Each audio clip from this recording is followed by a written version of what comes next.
ಕಣ್ಣು ತ್ರಿವಿಕ್ರಮ್ ಜೊತೆ ಜೋಡಿ ಆಗಲು ಬಯಸುತ್ತೀರಿ? ಈ ಆಯ್ಕೆನ ಒಪ್ಕೊಳ್ಳೋದಕ್ಕೆ ಇಷ್ಟಪಡ್ತೇನೆ. ಏನ್ ಇಷ್ಟಿನ ಇಂತಿತಲ್ 12 ವರ್ಷ ನಾವು ಮೊಂಡತ್ತಿರ ನಾವೆಲ್ಲ ಆಕ್ಟರ್ಗಳು ಇಲ್ಲಿದ್ದಾರೆ ನೋಡಿ, ದೊಡ್ಡ ಆಕ್ಟರ್. ಹಾಯ್ ಹಲೋ ನಮಸ್ಕಾರ, ಸ್ಮಾರ್ಟ್ ಸ್ಕ್ರೀನ್ ಯೂಟ್ಯೂಬ್ ಚಾನಲ್ಗೆ ಸ್ವಾಗತ. ನಾನು ಶ್ವೇತಾ ಕಲಕಣಿ. ಅದೇನು ಅಂತ ಹನುಮಂತು ಊರ ಕಣ್ಣೋ ಮಾರಿ ಕಣ್ಣೋ ಅಂತ ಹಾಡು ಹೇಳಲು ಶುರು ಮಾಡಿದ್ರು ಏನೋ, ಜೋಡಿ ಆಟದಲ್ಲಿ ಮಿಂಚುತ್ತಾ ಇದ್ದಂತ ಸ್ಪರ್ಧಿಗಳಿಗೆ ಅದ್ಯಾರ್ ಕಣ್ಣು ಬಿತ್ತೋ ಏನೋ, ಬಿಗ್ ಬಾಸ್ ಸ್ಪರ್ಧಿಗಳನ್ನ ಜೋಡಿ ಮಾಡಿ ಆಟಕ್ಕೆ ಬಿಟ್ಟು ಈಗ ಜೋಡಿ ಆಟಕ್ಕೆ ಮೆಗಾ ಟ್ವಿಸ್ಟ್ ಕೊಟ್ಟಿದೆ. ಬಿಗ್ ಬಾಸ್ನ ಈ ಟ್ವಿಸ್ಟ್ಗೆ ಚೈತ್ರ ಮೊದಲು ಬಲಿಯಾದ್ಲ. ಶಿಶಿರ್ ಕೆಂಗಣ್ಣಿಗೆ ಚೈತ್ರ ಗುರಿಯಾದ್ಲ. ಶಿಶಿರ್ ಬಿಟ್ಟು ತ್ರಿವಿಕ್ರಮ್ ಜೊತೆ ಜೋಡಿ ಆಗ್ತೀನಿ ಅಂದಿದ್ದಕ್ಕೆ ಬಿಗ್ ಬಾಸ್ ಮನೆ ಹತ್ತಿ ಉರಿತಾ ಇದೆಯಾ? ಹಾಗಾದ್ರೆ ಯಾರ್ ಕಣ್ಣು ಬಿತ್ತು ಬಿಗ್ ಬಾಸ್ ಮನೆಗೆ? ಶಿಶಿರ್ ಯಾಕೆ ಚೈತ್ರ ಮೇಲೆ ಇಷ್ಟೊಂದು ಕೋಪ ಮಾಡ್ಕೊಂಡಿದ್ದು? ಚೈತ್ರ ಯಾಕೆ ಅತ್ತು ಕರೆದು ಶಿಶಿರ್ನ ನಾಮಿನೇಟ್ ಮಾಡಿ ತನ್ನ ಸೇವ್ ಮಾಡಿಕೊಂಡು ಈಗ ಶಿಶಿರ್ ಕೈಗೆ ಚೊಂಬು ಕೊಟ್ಟು ತ್ರಿವಿಕ್ರಮ್ ಜೊತೆ ಜೋಡಿ ಆಗ್ತೀನಿ ಅಂದಿದ್ದು ಯಾಕೆ? ಹಾಗಾದ್ರೆ ಏನಾಗ್ತಾ ಇದೆ ಮನೆಯಲ್ಲಿ? ಬನ್ನಿ ನೋಡ್ಕೊಂಡ್ ಬರೋಣ. ಬಿಗ್ ಬಾಸ್ ಬೆಳಗ್ಗೆ ಹಂಚಿಕೊಂಡಂತ ಪ್ರೋಮೋದಲ್ಲಿ ಹನುಮಂತು ಊರ ಕಣ್ಣು ಯಾರ ಕಣ್ಣು ಅಂತ ಹೇಳಿ ಹಾಡು ಹೇಳಲು ಶುರು ಮಾಡಿದ್ರು. ಎಲ್ಲರೂ ನಗನಗ್ತಾ ಹಾಡಿಗೆ ತಾಳ ಹಾಕ್ತಾ ಇದ್ರು. ಇನ್ ಕೆಲವರಿಗೆ ಈ ಹಾಡು ತುಂಬಾ ಮನಸ್ಸಿಗೆ ನಾಟಿರೋದ್ರಿಂದಾಗಿ ಹಳೆ ನೆನಪುಗಳು ನೆನಪಾಗಿದ್ದಕ್ಕೆ ಕಣ್ಣೀರ್ ಸುರಿಸಿದ್ರು. ಬಿಗ್ ಬಾಸ್ ಹಂಚಿಕೊಂಡಂತ ಮತ್ತೊಂದು ಪ್ರೋಮೋದಲ್ಲಿ ಶಿಶಿರ್ ಮತ್ತು ಚೈತ್ರ ಜೋರಾಗಿ ಕಾದಾಡಲು ಶುರು ಮಾಡಿದ್ರು. ಯಾಕೆ ಅಂತ ಹೇಳಿ ಪ್ರೋಮೋನ ನೋಡಿದಾಗ ಗೊತ್ತಾಗಿರುವಂತ ವಿಷಯ, ಬಿಗ್ ಬಾಸ್ ಈ ಜೋಡಿ ಆಟಕ್ಕೆ ಮತ್ತಷ್ಟು ಮೆರುಗು ತರಲು ಮೆಗಾ ಟ್ವಿಸ್ಟ್ ಅನ್ನ ಇಟ್ಟಿದೆ. ಅದುವೇ ಯಾರಿಗೆ ಇಷ್ಟ ಇದೆಯೋ ಅವರು ತಮ್ಮ ತಮ್ಮ ಜೋಡಿಯನ್ನ ಬಿಟ್ಟು ಕ್ಯಾಪ್ಟನ್ ತ್ರಿವಿಕ್ರಮ್ ಜೊತೆಗೆ ಜೋಡಿಯಾಗಿ ಆಟ ಆಡೋದು. ಆಗ ಯಾರು ಏಕಾಂಗಿಯಾಗಿ ಉಳಿತಾರಲ್ಲ ಅವರು ಆಟದಿಂದ ಹೊರ ಉಳಿತಾರೆ. ಸೊ ಹೀಗಾಗಿ ಶಿಶಿರ್ಗೆ ಈಗ ಚೈತ್ರ ಮೇಲೆ ಇನ್ನಿಲ್ಲದ ಸಿಟ್ಟು ಕೋಪ ಬರಲು ಕಾರಣವಾಗಿದೆ. ಚೈತ್ರ, ನನ್ನನ್ನ ತ್ರಿವಿಕ್ರಮ್ ಮಾನಸಿಕವಾಗಿ ಅರ್ಥ ಮಾಡಿಕೊಳ್ಳುವಂತ ಆಟಗಾರ ಮತ್ತು ಬುದ್ಧಿವಂತ, ಜೊತೆಗೆ ಆಟದಲ್ಲಿ ಚತುರ. ಹೀಗಾಗಿ ನಾನು ತ್ರಿವಿಕ್ರಮ್ನ ಆಯ್ಕೆ ಮಾಡ್ಕೊಳ್ತೀನಿ, ನನ್ನ ಜೊತೆ ಜೋಡಿಯಾಗಿ ಅವರನ್ನ ಮಾಡ್ಕೊಳ್ತೀನಿ ಅಂತ ಹೇಳಿ ಬಿಗ್ ಬಾಸ್ಗೆ ಚೈತ್ರ ಓಕೆ ಅಂತ ಹೇಳ್ತಾರೆ.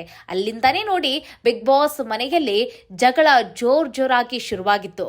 ಶಿಶಿರ್ ಕೈಗೆ ಚೊಂಬು ಕೊಟ್ಟು ತ್ರಿವಿಕ್ರಮ್ನ ಜೋಡಿ ಮಾಡ್ಕೊಂಡಿದ್ದಕ್ಕೆ ಮನೆ ಈಗ ಬೆಂಕಿ ಹತ್ಕೊಂಡು ಉರಿತಾ ಇದೆ. ಹಾಗಾದ್ರೆ ಚೈತ್ರ ಯಾಕೆ ಈ ರೀತಿಯಾದಂತ ನಿರ್ಧಾರವನ್ನ ತೆಗೆದುಕೊಂಡ್ರು? ಮತ್ತೆ ಶಿಶಿರ್ ಇಷ್ಟೊಂದು ಕೋಪ ಮಾಡ್ಕೊಳ್ಳಿಕ್ಕೆ ಕಾರಣ ಏನು? ನೋಡ್ತಾ ಹೋಗೋಣ ಬನ್ನಿ. ಮತ್ತೆ ಮನೆ ಮಂದಿ ಇವರಿಬ್ಬರ ಜಗಳಕ್ಕೆ ಅವರೆಲ್ಲ ಯಾವ ರೀತಿಯಾಗಿ ರಿಯಾಕ್ಟ್ ಮಾಡ್ತಾ ಇದ್ದಾರೆ, ಮತ್ತೆ ಇವತ್ತಿನ ಆಟ ಹೇಗಿರುತ್ತಪ್ಪ ಅಂದ್ರೆ ಶಿಶಿರ್ ಈಗ ಒಬ್ಬಂಟಿ ಆಗ್ಬಿಡ್ತಾರೆ ಚೈತ್ರ ತ್ರಿವಿಕ್ರಮ್ ಜೊತೆ ಹೋದಾಗ. ಸೊ ಶಿಶಿರ್ ಇವತ್ತು ಯಾವ ರೀತಿಯಾಗಿ ಆಟವನ್ನ ಆಡ್ತಾರೆ, ಮತ್ತೆ ಅವರು ಆಟದಿಂದ ಹೊರ ಹೋಗ್ತಾರಾ, ಮತ್ತೆ ಬಿಗ್ ಬಾಸ್ ಏನಾದ್ರೂ ಮತ್ತೊಂದು ನಿರ್ಧಾರವನ್ನ ತೆಗೆದುಕೊಳ್ಳುತ್ತಾ? ನೋಡ್ತಾ ಹೋಗೋಣ ಬನ್ನಿ. ಪ್ರೋಮೋದಲ್ಲಿ ಗಮನಿಸಿರೋ ಹಾಗೆ ಶಿಶಿರ್ ಚೈತ್ರಾಗೆ ನಾವೇನು 12 ವರ್ಷಗಳಿಂದ ಮಣ್ಣು ಹೊರ್ತಾ ಇದೀವಲ್ಲ ಇಂಡಸ್ಟ್ರಿಯಲ್ಲಿ, ಆಕ್ಟಿಂಗ್ ಫೀಲ್ಡ್ ಅಲ್ಲಿ, ಅದು ನಾವೇನು ಇಷ್ಟು ದಿನ ಆಕ್ಟಿಂಗ್ ಮಾಡ್ಕೊಂಡು ಬಂದಿದ್ದೀವಲ್ಲ ಅದೇನು ಆಕ್ಟಿಂಗ್ ಅಲ್ವೇ ಅಲ್ಲ. ಚೈತ್ರ ಮಾಡುವಂತ ಆಕ್ಟಿಂಗ್ ಮುಂದೆ ನಮ್ಮೆಲ್ಲರ ಆಕ್ಟಿಂಗ್ ಝೀರೋ. ಯಾಕೆ ಅಂತಂದ್ರೆ ಚೈತ್ರ ಒಬ್ಬ ದೊಡ್ಡ ಆಕ್ಟರ್, ದೊಡ್ಡ ನಟ ಭಯಂಕರಿ ಅವಳು ಅಂತ ಹೇಳಿ ಶಿಶಿರ್ ಮಾತಿನ ಮೂಲಕ ಚೈತ್ರಾಳನ್ನ ಗುಮ್ತಾರೆ. ಯಾಕೆ ಅಂತಂದ್ರೆ ಎಲ್ಲ ಜೋಡಿಗಳನ್ನ ಮಾಡಿದಾರಲ್ಲ, ಆ ಜೋಡಿಗಳಲ್ಲಿ ಒಬ್ಬೊಬ್ರು ನಾಮಿನೇಟ್ ಮಾಡ್ಕೋಬೇಕು, ಒಬ್ರು ಸೇವ್ ಮಾಡ್ಕೊಳ್ಬೇಕು ಅನ್ನೋ ಒಂದು ಟಾಸ್ಕ್ ಇತ್ತು.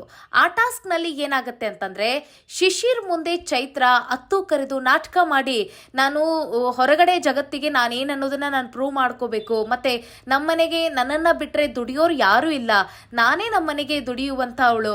ಸೊ ಹೀಗಾಗಿ ಇಲ್ಲಿಂದ ನಾನು ನಾಮಿನೇಟ್ ಆಗಿ ನಾ ಏನಾದ್ರೂ ಮನೆಗೆ ಹೋಗ್ಬಿಟ್ರೆ ನಮ್ಮ ಮನೆಗೆ ನಮ್ಮ ಕುಟುಂಬಕ್ಕೆ ತುಂಬಾ ಕಷ್ಟ ಆಗ್ಬಿಡತ್ತೆ. ಮತ್ತೆ ಹೊರಗಡೆ ಜನ ನಾನು ಜೈಲಿಗೆ ಹೋಗಿ ಬಂದಿರೋ ಕಾರಣಕ್ಕಾಗಿ ನನ್ನ ಮೇಲೆ ತುಂಬಾ ಇಲ್ಲ ಸಲ್ಲದ ಆರೋಪ ಮತ್ತೆ ಕೆಟ್ಟ ಮಾತುಗಳನ್ನ ಆಡಿ ನನ್ನನ್ನ ನಿಂದಿಸಿದ್ರು. ಅವರಿಗೆ ನಾನೇನು ಅನ್ನೋದನ್ನ ಪ್ರೂವ್ ಮಾಡ್ಕೋಬೇಕು ಅಂತ ಅಂದ್ರೆ ನನಗೆ ಈ ವೇದಿಕೆಯನ್ನ ನಾನು ಸದ್ಬಳಕೆ ಮಾಡ್ಕೊಳ್ಬೇಕು ಅಂತ ಹೇಳಿ ಶಿಶಿರ್ ಮುಂದೆ ಕಣ್ಣೀರಿಡ್ತಾರೆ. ಶಿಶಿರ್ಗೂ ಕೂಡ ಇಲ್ಲಿ ಒಂದಿಷ್ಟು ಪ್ರಾಬ್ಲಮ್ಗಳಿವೆ. ಅಂದ್ರೆ ಅವ್ರಿಗೂ ಕೂಡ ಬೇರೆ ಯಾವುದೇ ರೀತಿಯಾದಂತ ಚಾನ್ಸ್ಗಳಿಲ್ಲ. ಅಂದ್ರೆ ಬಿಗ್ ಬಾಸ್ ಈಗ ಒಂದೇ ಅವ್ರಿಗೆ ಇರೋದು ಅವಕಾಶ. ಬಿಗ್ ಬಾಸ್ ಏನಾದ್ರೂ ಮುಗಿದು ಒಂದ್ ವೇಳೆ ಬಿಗ್ ಬಾಸ್ ನಿಂದ ಅವರು ನಾಮಿನೇಟ್ ಆಗಿ ಎಲಿಮಿನೇಟ್ ಆಗಿ ಮನೆಗೆ ಏನಾದ್ರೂ ಹೋದ್ರೂ ಕೂಡ ಅವ್ರಿಗೆ ಯಾವುದೇ ರೀತಿಯಾದಂತ ಕೆಲಸ ಇಲ್ಲ. ಸೊ ಈ ಸಮಯದಲ್ಲಿ ಅವರು ಕೂಡ ಸೇವ್ ಆಗೋದು ಬಹಳ ಇಂಪಾರ್ಟೆಂಟ್ ಇತ್ತು. ಆದ್ರೆ ಚೈತ್ರಾಳ ಈ ಕಣ್ಣೀರಿಗೆ ಶಿಶಿರ್ ಮರಗಿ ತಮ್ಮನ್ನೇ ತಾವು ನಾಮಿನೇಟ್ ಮಾಡಿಕೊಂಡು ಚೈತ್ರಾಳನ್ನ ಸೇವ್ ಮಾಡಿರ್ತಾರೆ. ಈ ಒಂದು ಕೃತಜ್ಞತೆ ಇಲ್ಲದಂತಹ ಚೈತ್ರ ಶಿಶಿರ್ನ ಬಿಟ್ಟು ಈಗ ಶಿಶಿರ್ ಕೈಗೆ ಚೊಂಬು ಕೊಟ್ಟು ತ್ರಿವಿಕ್ರಮ್ನ ಜೋಡಿ ಮಾಡ್ಕೊಂಡಿದ್ದಕ್ಕೆ ಈಗ ಶಿಶಿರ್ಗೆ ಇನ್ನಿಲ್ಲದಂತಹ ಕೋಪ ಬಂದಿದೆ. ಮನೆ ಬೆಂಕಿ ಹತ್ಕೊಂಡು ಉರಿಲಿಕ್ಕೆ ಕಾರಣ ಆಗಿದೆ. ನೀವೇ ಹೇಳಿ, ಚೈತ್ರ ಮಾಡಿರೋದು ಸರಿನಾ ತಪ್ಪಾ?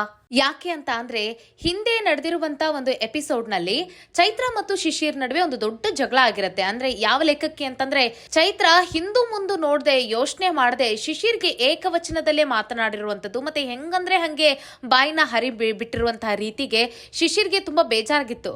ಅಂದ್ರೂ ಸಹಿತ ಈ ಜೋಡಿ ಆಟದಲ್ಲಿ ಶಿಶಿರ್ ಅದನ್ನೆಲ್ಲವನ್ನು ಕೂಡ ಮರೆತು ಜೋಡಿ ಆಟದಲ್ಲಿ ಚೈತ್ರಾಳನ್ನ ಮತ್ತೆ ತಂಗಿ ಅಂತ ಹೇಳಿ ಒಪ್ಕೊಂಡು ಆಕೆಯನ್ನ ನಂಬಿ ಆಟ ಆಡ್ಲಿಕ್ಕೆ ಮುಂದಾದ್ರು. ಆದ್ರೆ ಏನ್ ಮಾಡ್ತೀರಾ, ಚೈತ್ರ ಶಿಶಿರ್ಗೆ ಚಂಬು ಕೊಟ್ಟು ಈ ರೀತಿಯಾಗಿ ತ್ರಿವಿಕ್ರಮ್ನ ಆಯ್ಕೆ ಮಾಡ್ಕೊಂಡಿದ್ದು ಎಷ್ಟರ ಮಟ್ಟಿಗೆ ಸರಿ ಅನ್ನೋದು ಗೊತ್ತಿಲ್ಲ.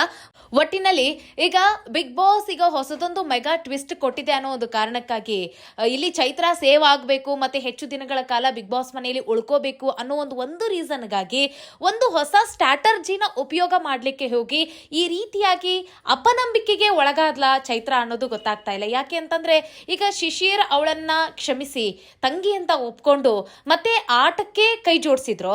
ಆದ್ರೆ ಈ ರೀತಿಯಾಗಿ ಶಿಶಿರ್ನ ಕೈ ಬಿಟ್ಟು ಶಿಶಿರ್ಗೆ ಚೊಂಬು ಕೊಟ್ಟು ತ್ರಿವಿಕ್ರಮ್ ಬೇಕು ಅಂತ ಹೇಳಿ ತ್ರಿವಿಕ್ರಮ್ ಕಡೆ ಹೋಗ್ತಾ ಇರೋದು, ಅವ್ರ ಹತ್ರ ವಾಲ್ತಾ ಇರೋದು, ಇದು ಮನೆಯಲ್ಲಿ ಗಮನಿಸ್ತಾ ಇರುವಂತ ಬೇರೆ ಸ್ಪರ್ಧಿಗಳಿಗೂ ಕೂಡ ಇದು ಒಂದು ರೀತಿಯಾದಂತ ಇರ್ಸು ಮುರ್ಸಾಗುತ್ತೆ ಮತ್ತೆ ಟೆನ್ಷನ್ ಆಗುತ್ತೆ. ನೆಕ್ಸ್ಟ್ ಮುಂದಿನ ಆಟದಲ್ಲಿ ಈ ಚೈತ್ರ ನಮ್ ಜೊತೆ ಏನಾದ್ರೂ ಆಟಕ್ಕೆ ಬಂದಾಗ ಮತ್ತೆ ಇವಳು ಹಿಂಗೆ ಮಾಡಬಹುದು ಅನ್ನೋ ಒಂದು ಸೂಕ್ಷ್ಮತೆ ಕೂಡ ಈಗ ಸ್ಪರ್ಧಿಗಳಿಗೆ ಇರುತ್ತೆ.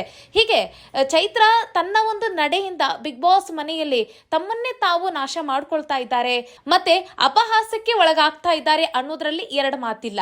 ನಿಮಗೆ ಚೈತ್ರಾಳ ನಡೆಯ ಬಗ್ಗೆ ಏನ್ ಅನಿಸ್ತು ಅನ್ನೋದನ್ನ ಕಾಮೆಂಟ್ ಮಾಡೋದನ್ನ ಮರಿಬೇಡಿ ಅಂತ ಹೇಳ್ತಾ ಮುಂದಿನ ವಿಡಿಯೋದಲ್ಲಿ ಮತ್ತೊಂದು ವಿಚಾರದೊಂದಿಗೆ ಸಿಗೋಣ. ನಮಸ್ಕಾರ.